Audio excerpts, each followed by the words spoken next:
Hey everyone, welcome to your channel. If you want to change your drive letter to everything that you want, stay with me until the last.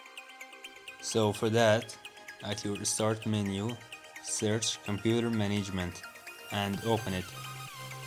From tab storage, select disk management. Select your drive, change drive letter and passes. Select change and you can select any letter that you want from A to Z. Now I changed it to B, and if you check Explorer you can see it has changed. You can select from A to Z any one that you want for any drive, but you can change the C drive. It's C by default.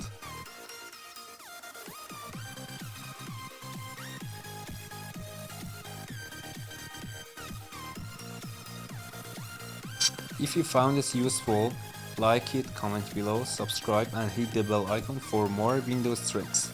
Goodbye to another video.